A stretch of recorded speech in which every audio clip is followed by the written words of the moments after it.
앞 시간에 우리가 그 비유동자산, 비유동자산의 무형자산까지 살펴봤고요.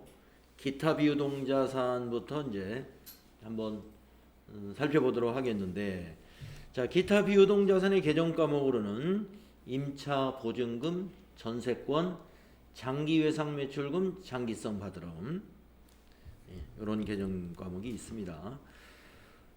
이 기타 비유동자산에서 시험에 많이 다루어지는 개정 과목이다 그러면 임차 보증금인 것 같아요. 장기 외상 매출금이나 장기성 받으러움은 우리가 외상 매출금을 1년 이후에 받기로 했다든가, 어음을 받았는데 만기일이 1년 이후에 도래하는 것이라든가 그러한 경우인데, 흔한 흔한 거래는 아닙니다. 이런 거래가. 그래서 거의 안 나오고요. 전세권이라는 건 이제 전세금이고, 우리가 임차 보증금이라는 것은 전세금은 월세가 없지만 임차 보증금은 보증금을 납입하고 또 월세를 지급하게 되는 것이 임차 보증금이죠. 주로 임차 보증금을 가지고 이제 시험에 많이 내는데, 기타 비유동자산에서 임차 보증금은 임대, 우리가 임대차 계약에 의해서 여러 가지 임차를 해서 사용할 때 쓰는 그런 거래에 사용이 됩니다. 그래서 임차 보증금은 계약 기간이 만료되면 우리가 다시 상환을 받아야 되니까 자산으로 기록이 되는 것이죠. 자, 그래서 여기서 뭐 특별히 더 설명드릴 건 없습니다. 그러면 이제 부채로 한번 넘어가 보겠는데요. 여러분 알다시피 부채는 유동부채와 비유동부채로 구분해서 정리를 하지요. 자, 유동부채라 하는 것은 결산일로부터 상환기간이 1년 이내에 도래하는 단기부채를 말합니다. 그래서 어떤 것들이 있느냐 하면은 우리가 앞에서 다 배운 것들이죠.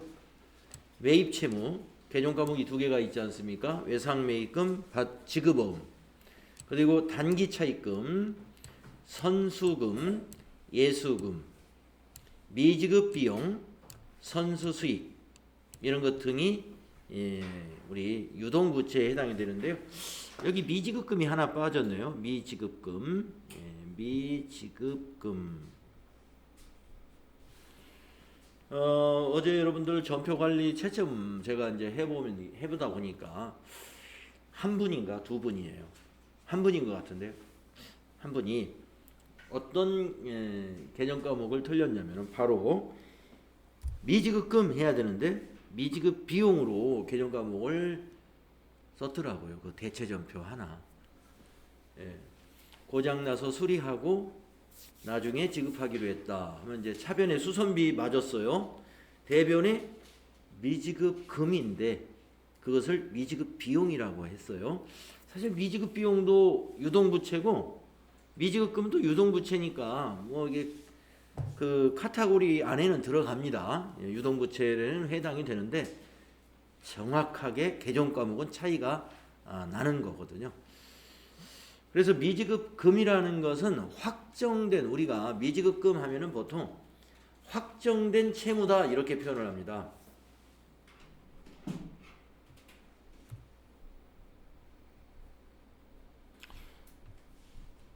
그리고 미지급 비용이다 그러면요, 결산 우리가 수정분계할 때 미경과분, 그렇죠, 미경과분이 아니라 이제 경과된 비용인데 아직 지급하지 않은 거예요. 그럼 그것도 확정된 채무 아니냐? 조금 다릅니다. 예를 들어서 냉장고를 고치고 수리하고서 수리비를 못 줬다. 원래 그 수리 용역을 제공받으면서 이렇게 주는 게 원칙이잖아요. 그러니까 이미 채무가 확정이 된 거죠. 그런데 미지급 비용으로 회계 처리한 걸 가만히 보면요, 기간이 경과했습니다.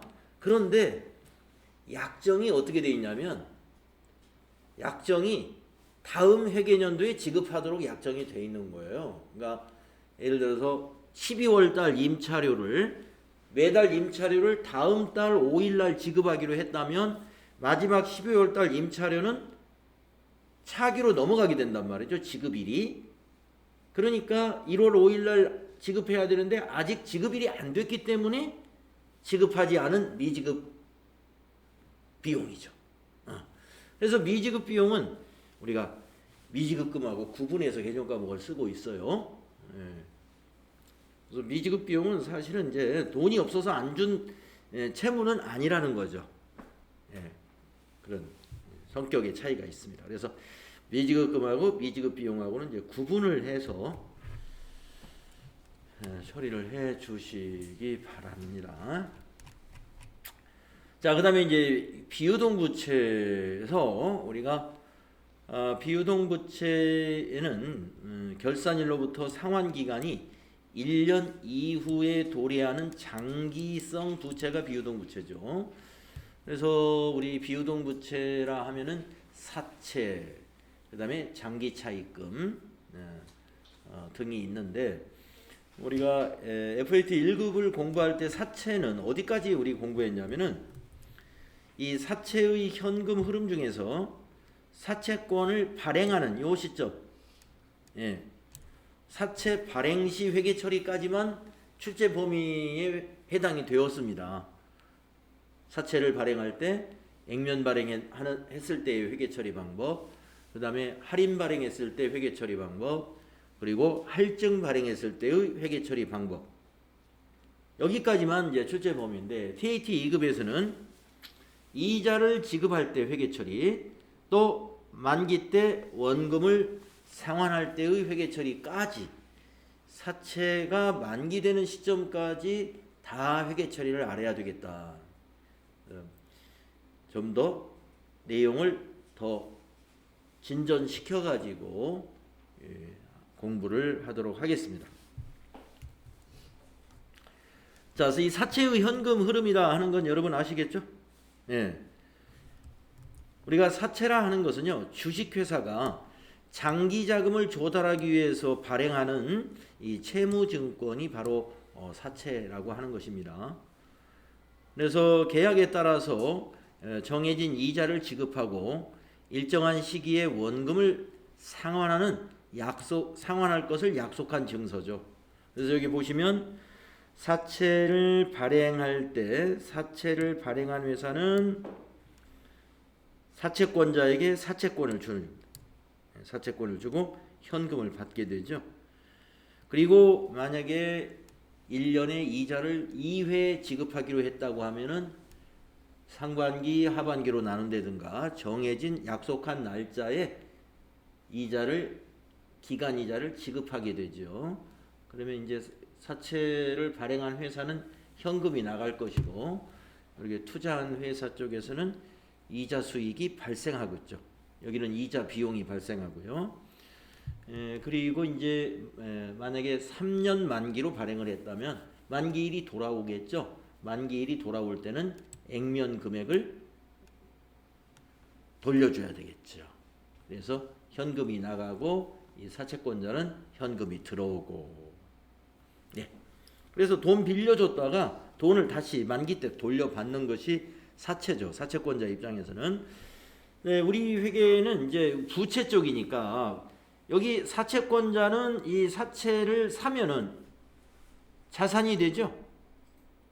만기까지 보유할 목적으로 가지고 있었다면 만기 보유증권이라고 하는 투자 자산으로 정리를 해놨을 것이고, 지금 우리는 부채를 공부한단 말이에요. 부채. 그러니까 부채니까 여기 사채를 발행한 회사의 입장에서 회계 처리를 공부할 거예요. 그래서 우리 사채 발행의 현금 흐름, 요 그림을 얘기하는 거니까요. 이해를 하시면 되겠고, 그래서 여기 나오는 용어들을 보면은 액면 금액이다 하면은 이 액면에 표시된 금액입니다. 이 액면 금액은 만기 때 돌려줘야 될 금액이에요. 만기 때 사채 발행하는 회사가 사채권자에게 돌려줘야 될 원금이 액면 금액입니다. 그 다음에 액면 이자율이라는 것은 약속한 날에 사채권자에게 이자를 지급할 때 요 액면 이자율로 곱해서 지급합니다. 그러니까 액면 금액에다가 액면 이자율을 곱해가지고 정해지 약속한 날 이자로 지급하기로 하는 것이죠. 그 다음에 이제 이자율에는 시장 이자율이라는 게 있습니다. 그래서 시장 이자율을 가지고 우리가 액면 이자율과의 차이가 있을 때 시장 이자율이 높으면 할인 발행을 해야 사채권이 팔릴 것이고, 시장 이자율이 우리 액면 이자율보다 발행한 회사의 이자율보다 낮으면 사채의 액면 금액보다 더 높은 금액을 받고 발행을 해야, 할증 발행을 해야 또 사채를 쓰는 회사가 손해를 안 보는 것이죠. 그래서 시장 이자율에 따라서 사채가 할인 발행 또는 할증 발행이 일어난다는 겁니다.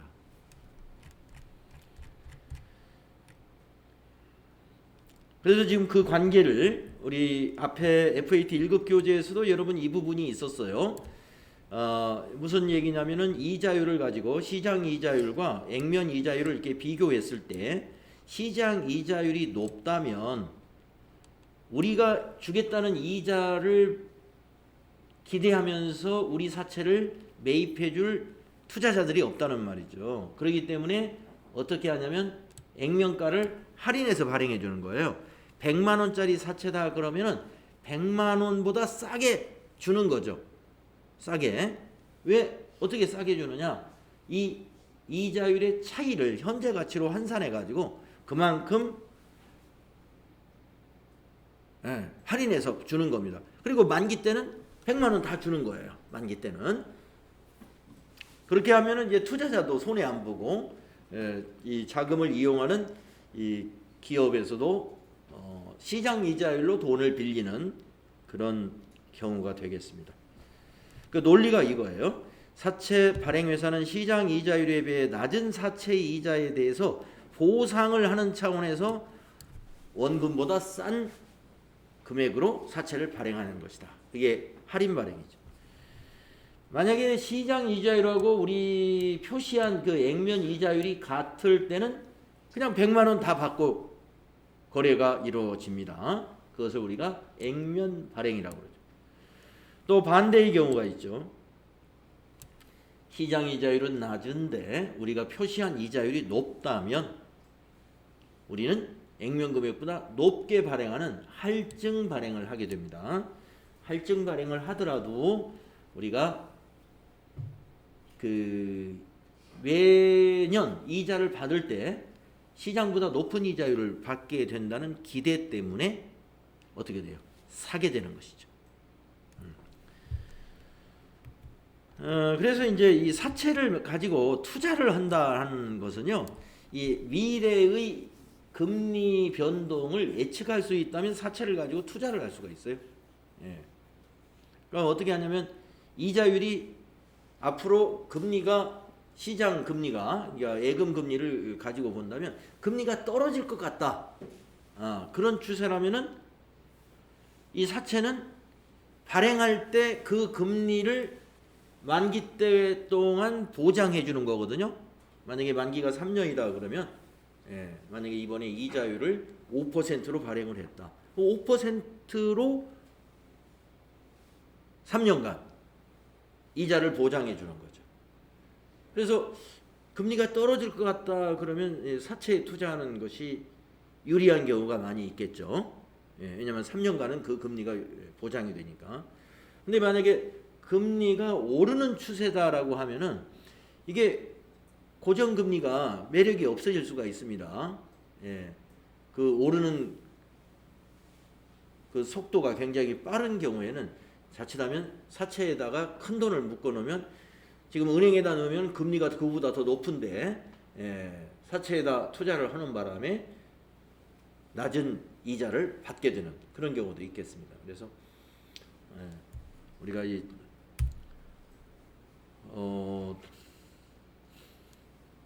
재투자 이런 거 하는 사람들은 사채를 샀다 팔았다 하는 이유가 미래의 그 금리 관계를 예측해 가지고 이런 판단들을 한다고 보시면 되겠습니다.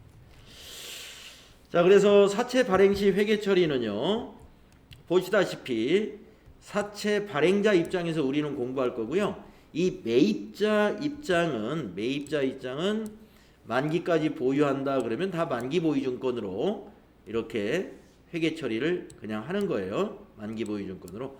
우리는 지금 있죠. 발행자 입장에서의 회계 처리를 한번 알아보겠습니다. 액면 발행을 하는 경우는요. 만약에 액면가가 100만 원이다 그러면 차변의 현금 100만 원, 대변의 현금 100만 원. 액면 발행이니까. 사채권자로부터 사채 매입자로부터 받은 돈도 100만 원. 그다음에 우리가 이 사채 매입자에게 우리 회사가 지급한 부채, 사채권도 100만 원.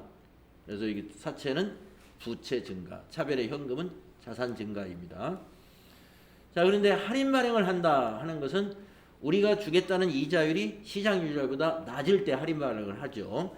그래서 사채는 100만 원의 사채인데 우리가 이 사채 매입자한테 100만 원을 다 못 받은 거예요. 예를 들어서 95만 원을 받았다. 그럼 5만 원만큼 할인한 거죠. 그 계정 과목을 사채 할인 발행 차금으로 처리합니다. 그래서 사채 할인 발행 차금은 이 사채하고 반대 방향에 있지 않습니까? 부채 증가는 대변인데 사채 할인 발행 차금은 차변에 존재하게 처음에 발생하거든요. 그래서 이 사채 할인 발행 차금은 사채의 차감 계정이다. 사채의 차감 계정이다. 또 반대로 할증 발행하는 경우가 있어요. 우리가 매년 지급하겠다는 이자율이 시장 이자율보다 높은 경우에는 할증 발행을 합니다. 자, 사채가 100만 원인데요.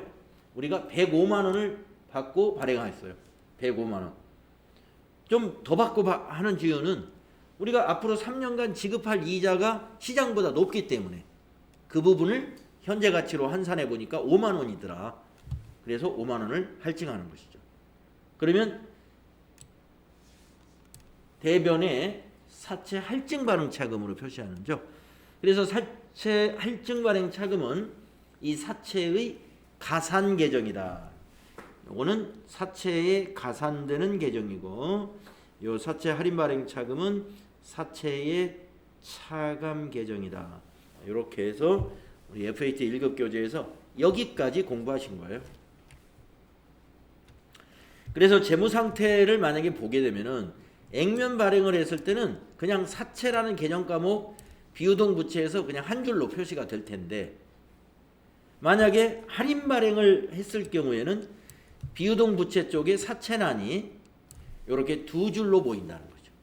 사채, 그 밑에 사채 할인 발행 차금, 그리고 그 옆에 이 숫자는 이 차금을 뺀 금액이 이쪽에 표시되고, 그 다음에 할증 발행의 경우에도 마찬가지로 사채란이 이렇게 두 줄로 재무상태표에 비유동 부채 속에 이렇게 사채가 두 줄로 보일 텐데, 이때 할증 발행 차금은 빼주는 게 아니라 이제 더해져 가지고, 이건 더해져 가지고 여기에 더해진 금액이 그 옆에 칸에 표시된다. 가산 계정이니까. 그래서 재무상태표에서 사채를 이렇게 볼 줄 알아야 된다.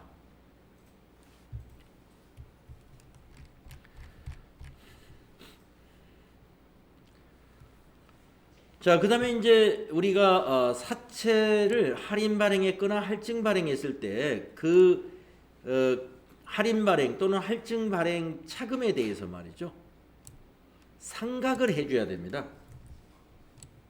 왜 그러냐면은 만기 때는 이제 원금을 갚는단 말이에요. 만기 때는 원금을, 액면가를 갚아주게 되는데, 만기 때 원금을 갚으면서 사채가 제로가 나와야 돼요.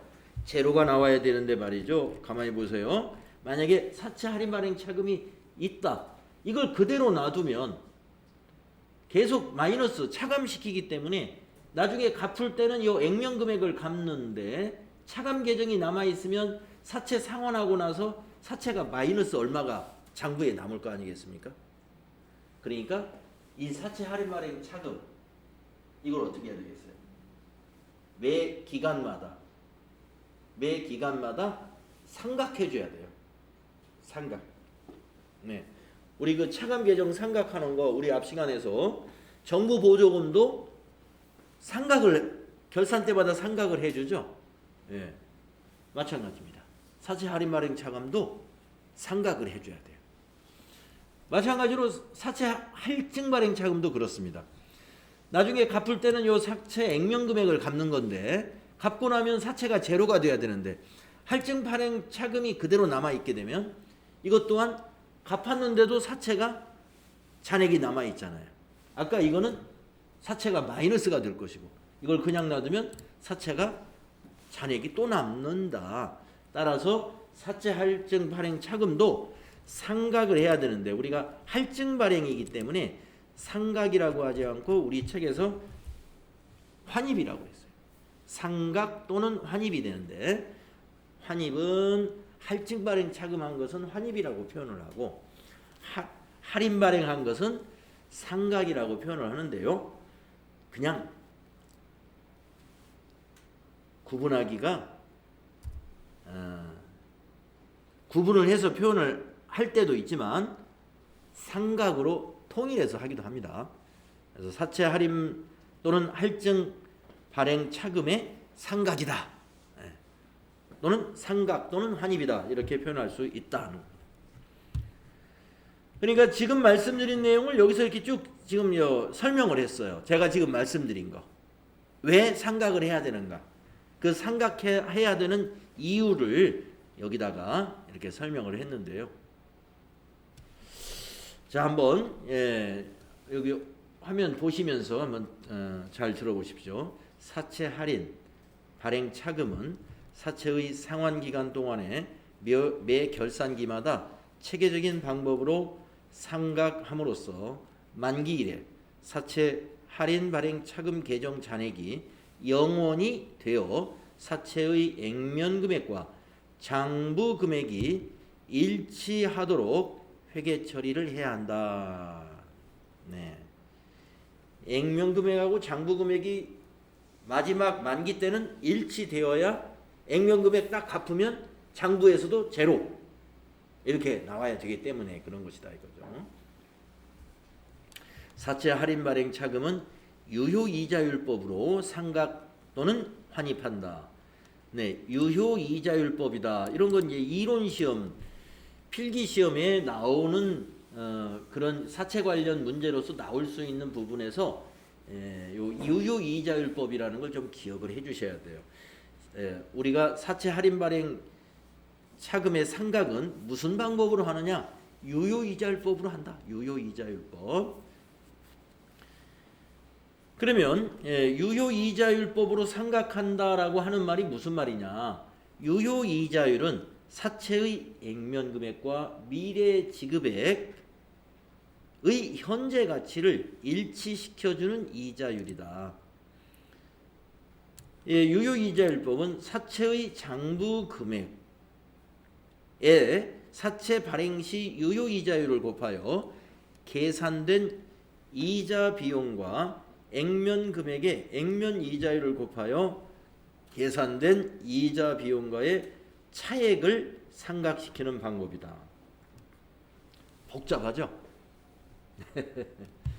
네, 그래서 이것도 어떤 그 밑에 사례가 있으니까 사례를 보면서 이제 우리가 아시게 되는데, 이게 무슨 얘기냐면 사채의 장부 금액에다가 자, 사채의 장부 금액은 액면 발행을 하지 않는 한 장부 금액하고 액면 금액은 차이가 나죠. 왜냐하면 할인 발행이 있거나 할증 발행 차금이 있기 때문에. 그래서 유효이자율법이라는 게 이런 거예요. 사채의 장부 금액에다가 사채 발행 시 유효이자, 사채 발행하는 그 발행 시점의 유효이자율을 곱하여 이자 비용을 인식하거든요. 이자 비용을. 그러면 사채 발행 시 유효이자율이라는 건 뭐냐면 사채 발행 시 시장 이자율을 말해요. 사채 발행하는 시점의 시장 이자율이 유효이자율입니다. 그래서 여러분 유효이자율법 하면은요 다른 말로 시장이자율이다 이렇게 이해하시면 됩니다. 왜 그냥 시장이자율을 안 하냐? 시장이자율이 딱 고정되어 있는 것이 아니라 이렇게 변하거든요. 계속해서. 유효이자율은 사채 발행 시 시장이자율을 가리키는 말이에요. 사채 발행 시. 자, 그래서 회사가 비용 처리할 때는 이걸 이렇게 처리합니다. 그러니까 사채권자에게 현금으로 주는 것을 비용 처리하는 게 아니에요.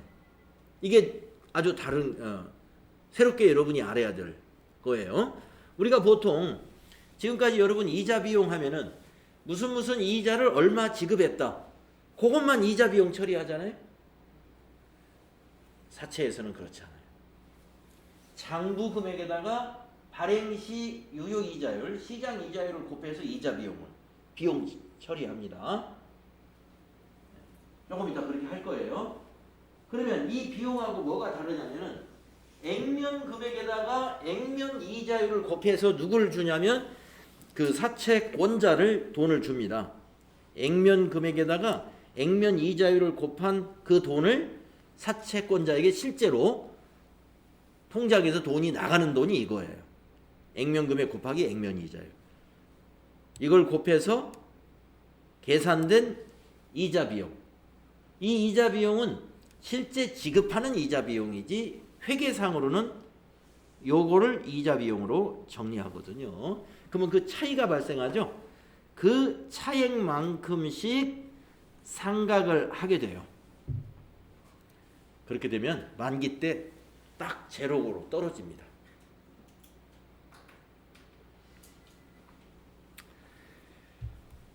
네, 그래서 이제 이게 좀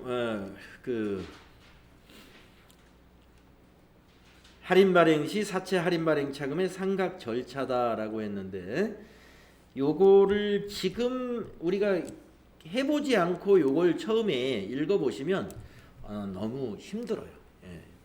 그래서 이거는 나중에 읽어보는 게 좋아요. 뒤에 거 실습을 해본 다음에 나중에 한번 여러분 교재 받으시면 그때 한번 챙겨서 읽어보시고, 그리고 이것도 사채 할인 또는 할증 발행 차금의 상각이나 환입 방법이다 해서 할인 발행 시에 사채 기간 동안의 총 이자 비용은 무엇이고 매기 인식한 이자 비용은 어떻게 되고, 이 부분을 좀 잘 지금 정리해 놓은 것인데 이것 또한 우리가 뒤에서 실제로 한번 해 보고 나서 그리고 나중에 읽어보는 거예요. 이건 나중에 읽어보시는 게 좋아요.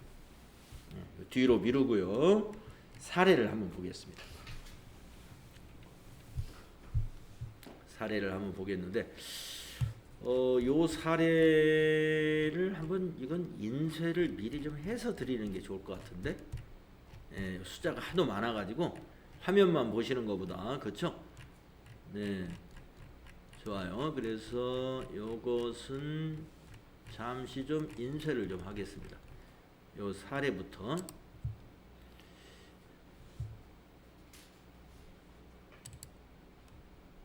이제 다시 녹화가 되네요.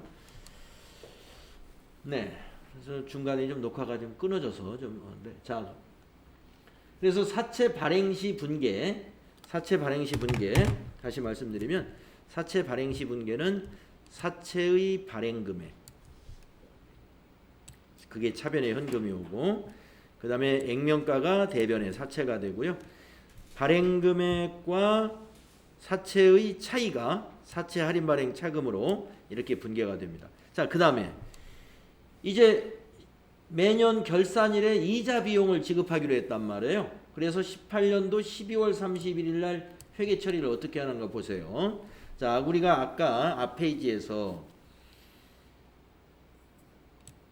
사채의 장부 금액에다가 유효 이자율을 곱해서 나온 이자 비용과 그랬습니다. 그래서 95,198원에다가 12%를 한번 곱해 볼게요. 12% 하면은 11423.7이 나오는데 반올림을 했네요. 11424. 요게 이자 비용이에요.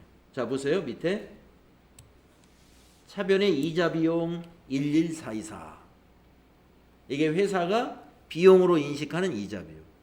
그런데 12월 31일 날 사채권자에게 실제 돈으로 주는 이자는 어떻게 주느냐면 이 액면 금액, 여기 액면 금액에다가 액면 이자율로 지급하도록 되어 있어요. 그러니까 액면 이자율이 10%였죠. 아까 발행할 때 발행 조건이. 그러니까 액면 이자는 10,000원입니다. 10,000원. 그래서 대변에 사채권자에게 지급하는 이자는 10,000원만 주는 거예요. 자, 회사는 비용 처리를 11,424원 했는데 나간 돈은 10,000원. 비용 발생, 자산 감소. 자산 감소가 좀 덜 됐죠. 그 차이가 1,424원이에요. 그 1,424원만큼을 요 사채 할인 발행 차금에서 빼주는 겁니다. 그래서 대변의 사채 할인 발행 차금 1,424원. 여기에서 감소가 되겠죠. 4,802원이 1년 만에 1,424원이 줄어드는 거예요. 자, 그 다음에 이제 1년이 또 지나면 이자를 또 지급하고 회사는 이자 비용을 인식하면서 또 회계 처리를 합니다. 이게 지금 2년 차예요. 19년 12월 31일. 그렇죠? 자, 그러면 19년 12월 31일 날, 자, 19년도에 장부 금액은 이렇게 됩니다. 어떻게 변했느냐? 18년도에는 95198이었는데 아까 1,424원만큼 사채 할인 발행 차금에서 빼주었잖아요. 그럼 장부 금액이 그만큼 커지죠. 빼줬기 때문에. 그래서 이 금액에다가 95198에다가 작년에 사채 할인 발행 차금 빼준 1,424원만큼이 줄어들었기 때문에 장부 금액이 1,428원 커집니다. 그게 622원이에요. 거기다가 똑같이 유효 이자율을 곱한 이자 비용은 11,595원입니다. 이거를 어떻게 해요? 회사는 비용으로 회계 처리합니다. 차변의 이자 비용 11,595원. 자, 실제로 지급하는 이자는 역시 이번에도 10,000원입니다. 대변의 현금 10,000원. 그러면 차이가 1,159원이 발생하죠? 그 1,159원 역시 이 사채 할인 발행 차금에서 상각하는 거예요. 자, 그러면 사채 할인 발행 차금이 또 1,595원이 줄었기 때문에 그 다음 해 2020년도에 장부 금액은 또 증가합니다. 얼마만큼? 요 1,595원만큼 증가하게 돼 있어요. 그래서 98,216원이 됐다는 거예요.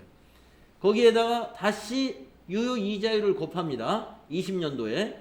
그래서 20년도 이 12월 31일 날 이자 비용을 얼마로 인식하느냐? 11,784원. 이 금액을 비용으로 인식하고. 또 현금을 지급할 때는 매년 똑같아요. 대변의 현금 10,000원. 사채권자에게 지급하고. 이번에 차이는 1,784원이 발생했네요. 그래서 사채 할인 발행 차금 나머지가 1,784원이 되는 거예요. 그래서 사채 할인 발행 차금은 이와 같이 3회에 걸쳐서 1,424원, 1,595원, 1,784원 해가지고 사채 할인 발행 차금의 상가액이 점점 증가하고 있죠. 증가하고 있습니다. 마지막 해에 더 많이 상각을 하게 된다 이 말이죠. 그렇게 되면은 이제 사채 할인 발행 차금이 0이 됩니다. 자, 사채 할인 발행 차금이 0이 됐기 때문에 기말에는 이 이자를 지급하고 나면은 액면가가 얼마가 되냐면 기말 장부 금액은 액면가하고 똑같이 10만 원이 되는 거죠. 장부 금액과 액면가가 일치됐어요, 이제. 그래서 이제 마지막으로 원금을 지급하는 회계 처리를 이렇게 해가지고 사채를 제로로 만드는 겁니다. 차변의 사채 10만 원, 대변에 현금 10만 원 하면은 이제 사채는 깨끗이 사라지는 거죠. 0. 이렇게 회계 처리하는 거예요. 이걸 우리가 유효이자율법에 의한 사채 할인 발행 차금의 상각이다 이렇게 하는데 이 흐름을 여러분이 아셔야 돼요.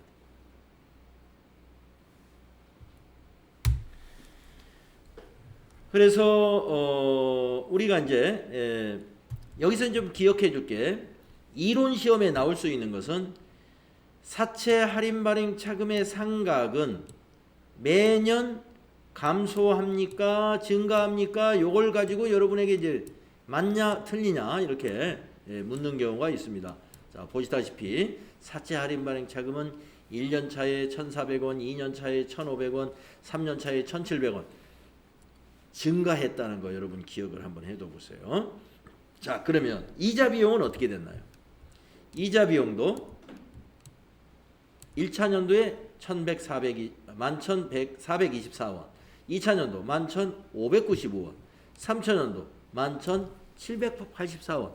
회사가 인식하는 이자 비용도 점점 증가합니다. 근데 뭐는 일정해요? 지급하는 이자는 맨날 해마다 일정합니다. 사채권자에게 지급하는 이자는 일정하고 이자 비용이 증가하니까 그 차액은 더 증가하는 거예요. 똑같이. 이자 비용이 증가한 것만큼 그 차액도 증가하니까 사채 할인 발행 차금이 점점 증가하게 되는 거예요. 왜냐하면 지급하는 이자는 매번 똑같으니까. 그래서 이걸 가지고 이제 보기를 만들어서 이 설명이 맞냐 틀리냐 이런 이론 문제를 출제하고 있고요. 또 실기 문제로는 어느 시점에 이자 비용을 지급하는 데이터를 주고서 전표 입력을 하는 실기 문제가 나올 수도 있습니다. 자, 그러면 좀 쉬었다가 다음 사례는 할증 발행의 경우를 한번 또 해보도록 하겠습니다. 쉬었다 하시죠.